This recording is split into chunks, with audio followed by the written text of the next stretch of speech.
pero maayos na kasi yung kalagayan ko dito sa pinsan ko. Nasibak ako sa trabaho at yung pinsan ko ang pansamantalang tumutulong sa akin. Ano? Bakit ka naman nagsibak sa trabaho? Sobra kasi akong na-depressed. Naghiwalay kami ni Justin hanggang sa umabot sa puntong napapabayaan ko na yung trabaho ko. Kaya ayun. So Justin pala ang pangalan niya. Hindi ko kakalimutan ang pangalan na yan. Ako mismo ang bubugbog sa lalaki niyan kapag nakita ko siya. Huwag ka nang magselos. Tapos na kami. Ano ka ba? Wala na yun. Basta, dito ka na ulit dito sa apartment kasama ko, okay? Send mo sa akin yung exact location mo.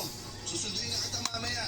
Pero... Huwag ka na magmatigas. Huwag ka mag-alala. Ako na ulit ang mag-aalaga sa'yo, ha? I love you.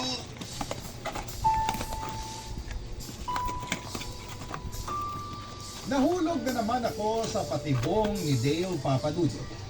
At baka layuan na niya ako ng tuluyan. Pero kinalaunan ay naglakas loob na rin po akong sabihin kay Dale ang katotohanan. Noong sinabi ko na kay Dale, ang totoo ay bigla siyang nagbago, Papadudot. Para bang bumalik yung dati niyang ugali.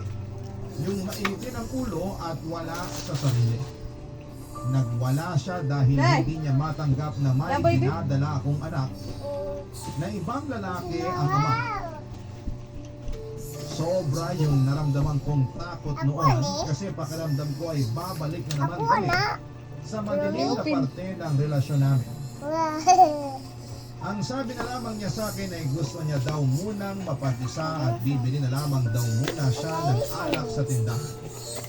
Bumalik si Dale sa bahay na may daladalang isang kahon ng beer. Doon siya pumwesto sa labas ng apartment at uminom ng mag-isa. Sobrang ko nalungkot sa sitwasyon at pumasok na lamang ako sa kwarto namin at nagtulog-tulugan na lamang ako. Kasi ayaw ko na rin kausapin si Dale sa takot na baka sigawan niya lamang ako. Makalipas nga ilang oras, nung akala ni Dale na tulog na ako ay narinig ko siya na may kinakausap sa cellphone. Natakot ako kasi baka nang bababae na naman siya. Ako?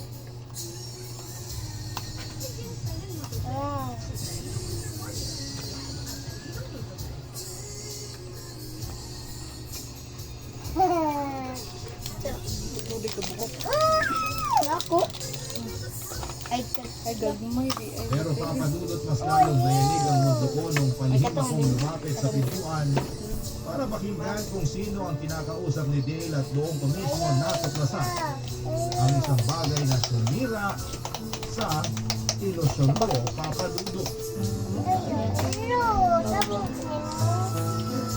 Ayaw ka. Katawag ka na.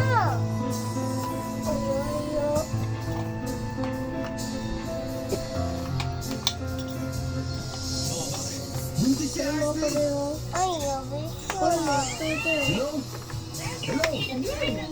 Hello? Ashley, akala ko patulog ka na. Kanina ka pa ba dyan? Bumalik ka na nga lang sa loob. Saka mo na yung pintuan. Sa kuya.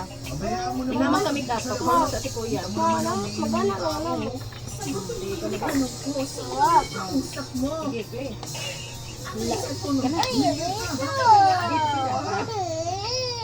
Number 2 ni Justin ah. Hello? Paano kayo nagkakilala? Anong ginagawa ng number ni Justin sa contacts mo? Ha? Sino Justin? Yung ex mo? Hindi ka balik. Paano naman ako magkakaroon ng number niya, di ba? Isip-isip ka nga. Hindi nakatanga din. Kabisa yung pag-usap ng number ni Justin. Araw-araw Wala na. natawagan yung kami para ngayon, tumamin ka. Ba't mo kausap si Justin? Kinukwento sa kanya yung pagbubuntis ko.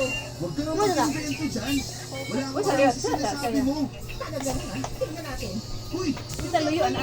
Ako mismo katawag kay Justin sa cellphone. akin na yan. Balik mo na sa akin yung cellphone ko. Gumayo ka sa akin. Hindi ba masabi ko daw, kilala mo ko at alam mo kung anong kaya kong gawin. Kabaaway? Ito.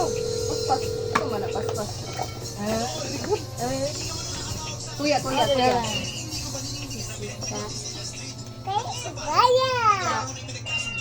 Hinay, ragot pa sa iya. Pango sa ba? Stop sa.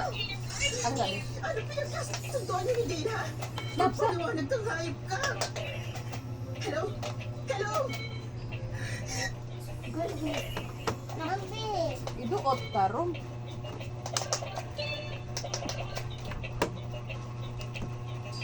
Ilisa. Tutoy! Sabi ko. Magumpo! Victory. Hindi, hindi pala. Ito.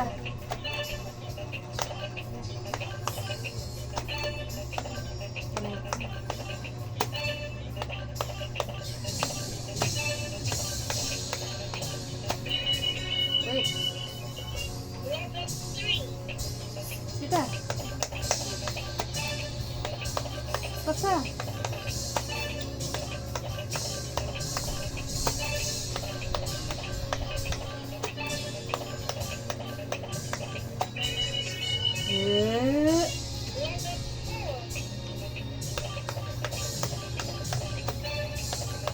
Hati na kang daday.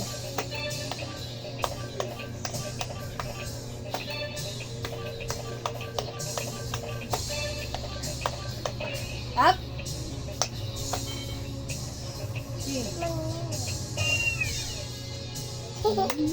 Say so ni mama. Thank you. I love you. No, naka-cry ha. And daday, you're listening to mama. Don't cry at school ha, mama driving.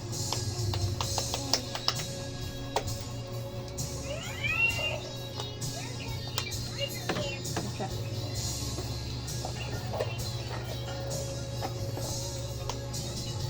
Nice kayo.